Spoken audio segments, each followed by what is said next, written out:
Hey, this is Matt once again. Welcome back to the video. This is the paid request. It's time for Brandon. Thank you so much for that. And for those interested in requesting pretty much any type of videos, feel free to send it either directly to my PayPal, usually the best bet, or join my Patreon. Both links are down below in the info box. And this is for the 1932 version of Scarface, which later got remade into the 1983 film starring Al Pacino as Tony Montana, which I could say is easily my favorite version. But it was interesting to see the original version, to see where it came from. Because while the two very different movies, two very different time periods, one's in Miami, this one is very much in the center of the Chicago type of area. You still see the little nuggets. For example, this guy, his want for power, the fact that right outside his place there's a sign that says "The world is yours." The fact that he's very gung-ho about nobody dating his sister, and in fact killing her sister's loved one, and mention, "Oh, we just got married," just like what would happen in the remake.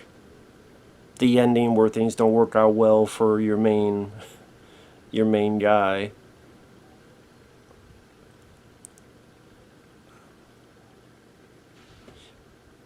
There's a moment where people try to kill him and he's pissed off about it and he thinks his boss did it. So he made someone have a phone call, pretend to be one of the hitman, and to see, which I always remember in the remake. You know what a hassa, Frank, is? You know, huh? Yeah, Frank, do you know what a hassa is? It's a pin that don't fly straight. Now, you don't have that same line, but you have that similar situation in this. So it was interesting to see the inspiration where it came from. Now, this is produced by Howard Hughes. Howard Hughes, big rich guy at the time, known for many other enterprises, wanted to get into the movie business. And so he hired Howard Hawks. Howard Hawks is a guy that directed Rio Bravo with John Wayne. Most say he directed The Theme from Another World in the 50s, although it was his editor got the title of the director, but it's kind of a Tobe Hooper, Steven Spielberg thing where one guy's name is on it, but people pretty much go, no, it's really the other guy that directed it. So take your pick. And the guy who stars as Scarface is Paul Muni, where there's some good pieces of direction and visual style in the movie. Like the beginning of the film, it's this aftermath of this party, really showcasing the excess this movie is talking about, where people just want more and more and more and more power, more things, etc. Just like in the remake. And that guy, Big Louie, is the boss, and he gets killed by a shadow. Like, the whole thing's shown in shadow, and you have Paul Muni shoot the guy all within shadows being showcased. I thought Paul Muni did a decent job. Nowhere near to the level, of course, of Al Pacino. But it's interesting to see his character. There's some cool moments, like, for example, a cop's talking to him and he strikes a match right off the police badge. And, the way he talked, he said, "I don't know nothing, I don't see nothing, I didn't have nothing."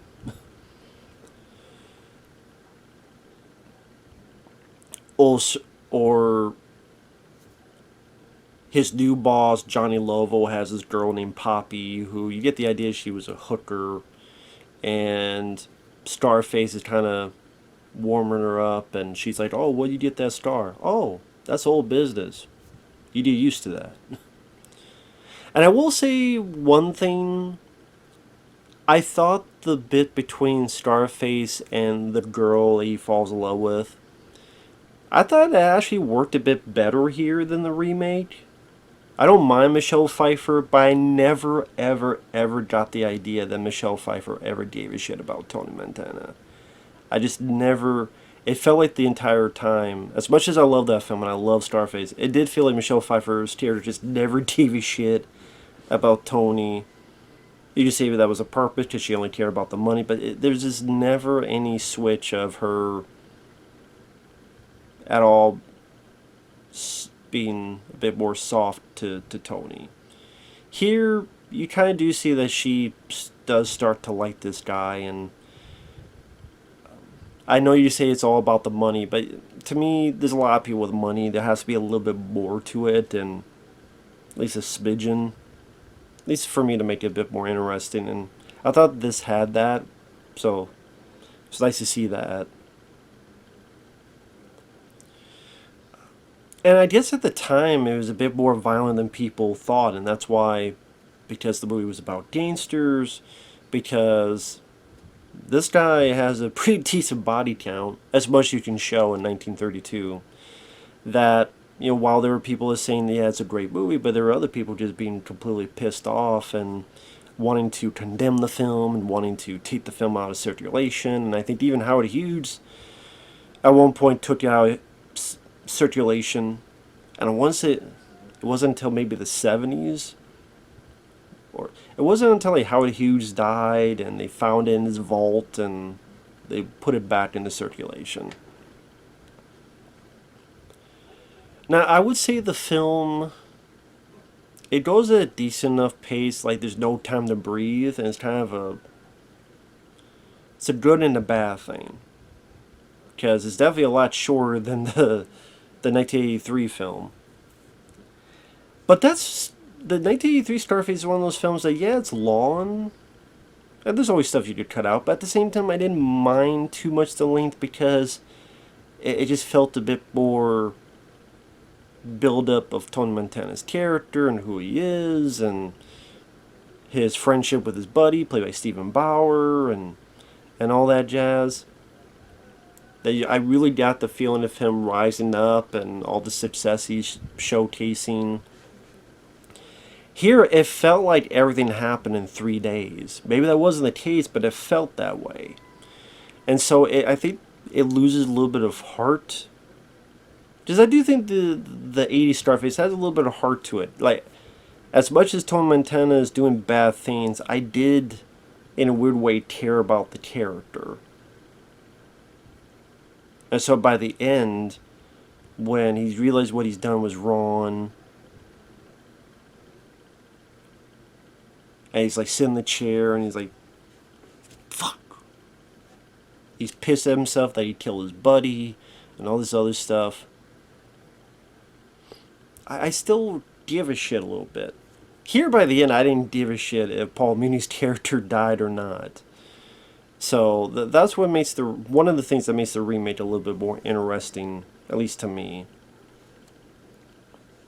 But at the same time, it was neat to see what they try to get away with in the 1930s, where there's montages and bombing places. There's I did for the time, pretty neat looking scene where they're in a diner, and in the background, through the windows, you see the cars go by and drive by, and they have to duck down and get shot at. Now, of course, I forget what effect that is. I believe it's one of those, like, you put the screen up. You know, when people are driving, you have the screen, rear projection. I wouldn't say it was a rear projection shot. But the timing where they have to shoot and the rear projection, like the guy falls out of the car at the same time the guy in the foreground shoots during this whole drive-by scene. I thought that took some talent. Howard Hawks got that accomplished. Also, there's this interesting motif that when people are ready to die because of Scarface, that you would see an X. Now, the X could be on a piece of furniture. For example, there's these 7 guys lined up against a wall. You see their shadows, but above them is like a little crevice. I forget what it is, but it's like a bunch of little X's above it. There's one guy who screwed over Scarface, and you kind of see, like, in the background here, there's something with an X on it. Even Boris Karloff, yes, Frankenstein himself, he's in the film as a guy who works with this guy O'Hara, who runs the north side. And it was interesting to see Boris Karloff in there. And there's a bit where after he's been killed, he's kind of in this rundown place. And in the back, you see these lights, and if you look at the lights in the back, they form like an X, like almost above him. And I know after a while, I'm like, why do I keep seeing these X's? Okay, and then again, they're a sign of someone who's about to die. I thought that was a nice little motif. People may say it's a bit on the nose, but I still thought it was a really nice motif. Because of the pacing, I never really got much into Paul Muni's character really caring about his friend, which I even forgot his name. The only thing I remember is him with the flipping the coin. Well, I felt like I knew a bit about Stephen Bauer in the remake, which made the ending more tragic, that Tony Montana would do that. So it made me feel a bit more emotion. I think that's the thing, like Scarface, the excess works. You know, people go, oh, the violence. Well, I mean, it's about Tony wanting more power, and it's a very violent world. There's no reason to neuter that. Here, I never really, it was, like I said, it was because it's going so fast, it's kind of hard to give it time to breathe, where characters can really be as developed compared to the remake and feel as much emotion compared to the remake. I like it's pretty much, once he starts, it's kill this guy, blah blah blah. And also because they were so against gangsters, understandably, but even a film showcasing it, it's like we gotta keep reminding the audience that gangsters are bad. So from what I understand, some of this stuff Howard Hawks refused to direct because he felt it wasn't needed, and you could tell. Like, for example, there's this whole sequence with newspaper guys and people of the city condemning gangsters and preaching to the choir, and it seemed like this was added to appease the censors, saying, you know, there's a title card at the beginning of the film about how awful gangsters are. It's like, yeah, we know how awful gangsters are. This is telling a story. But again, back to the day, it was a whole other world. It really was. I mean, there was a time when you couldn't show a toilet, or at least a toilet flushing, in a movie, or you get in trouble. I mean, it's just a weird... It's interesting how films have changed. Like I said, you watch films back in the day, it does seem like it was a whole different world back then. But that's why it's somewhat interesting to see these older type of films and see how people talked, how people interacted with each other, what we take for granted being in a film that would not be in a film back in 1932, and vice versa. So there's a lot of decent montages of him shooting the shit out of people. Again, as much as you get away with in 32. He finds the Tommy gun, and he's so excited about it. Oh my god, they have machine guns and they could use it with their hands? All right. And for him, this Tommy gun, he could take over the whole world. That's what it feels like with him. And you're killing them one by one. And like I said, there's a lot of nice touches. Like, there's a bit where Boris Karloff's character gets killed, and he's bowling. So he's ready to bowl, and he gets shot, and the bowling ball goes down, and it hits one pin, and it wobbles, and then goes down. Just like Boris Karloff's character goes down.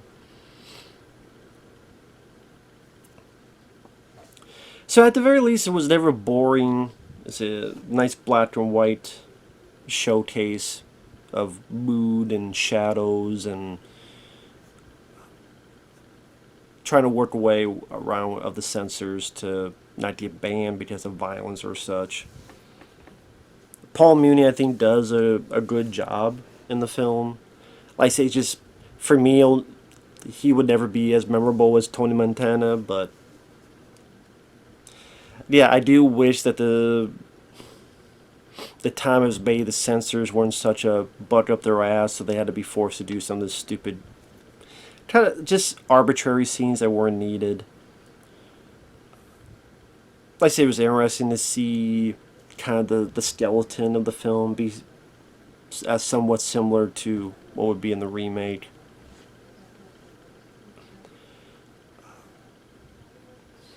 What was I thinking? There was, oh, I realized I've heard of this. I've heard of the film, but I realized a clip of this film I've seen for decades, and that was in Short Circuit. Short Circuit with Johnny Five. That's a film I saw many times ever since I was a kid, and there's a bit in that film where there's a guy flipping a coin. Now, as a kid, I never knew what that film was from, but of course, I never really looked into it as I got older. And then I'm watching this movie and I'm going, wait a minute. Oh shit, that's the scene. Okay, Johnny Five was watching this film. And that's why in the film when he's doing his own coin toss, he's inspired by Scarface. So, of course, it would have been funny if he was inspired by Tony Montana's Scarface. But,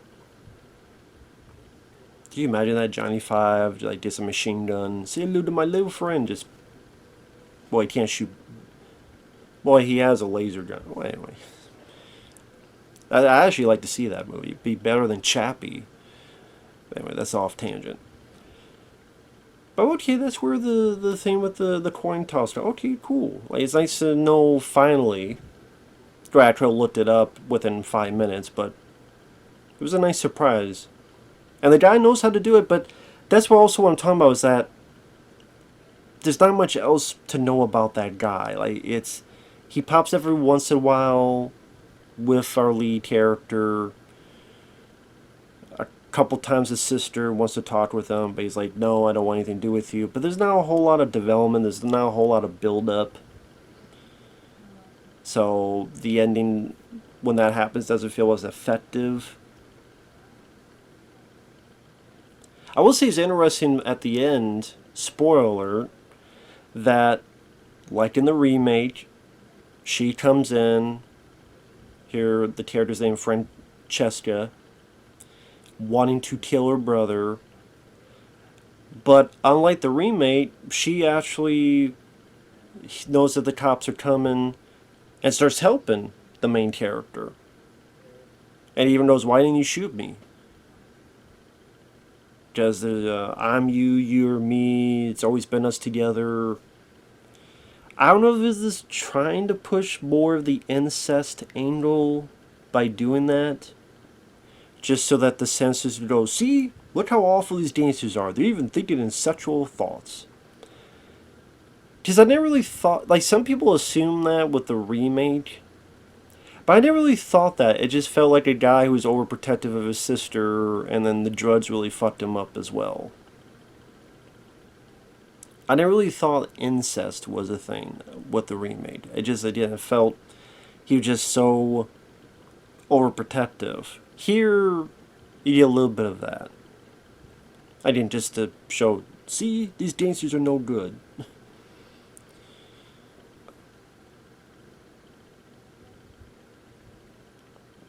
And then compared to the two, in this one, Paul Muni, you find out at the end he's really a coward.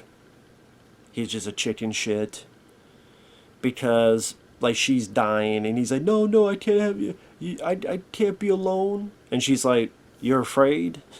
Even your buddy wasn't afraid. And she's, in a way, she's calling him a chicken shit. Like, she's doing it in a nice way as she's dying, but she's still calling him chicken shit. And then he even begs, oh, please, cops, don't shoot me. And then he makes a run for it, and he's shot, and he's falling in the gutter. Again, really trying to push, hey, dancers are bad, they're chicken shits, they're cowards, they think of incest. See how bad, like, not just how bad, just how pathetic. To really overstate how pathetic dancers truly are to, for the censors. I thought that was a lot more interesting in Scarface, the remake, where it's more that rage. And he's like, fuck it, you know I'm going to die. In fact, I probably deserve to die. But say hello to my little friend. I'm going to kill all you as much as I take down the fucking army to take me. Just much more of an epic ending. Epic way of dying for him. And I would say, though, if you like the remake, this is definitely interesting to watch. It's not too long of a film. It would never replace the remake for me, but it was definitely interesting to see this movie. I will say that. So with that said, thanks for watching. Take care. We'll see you guys later. Bye-bye.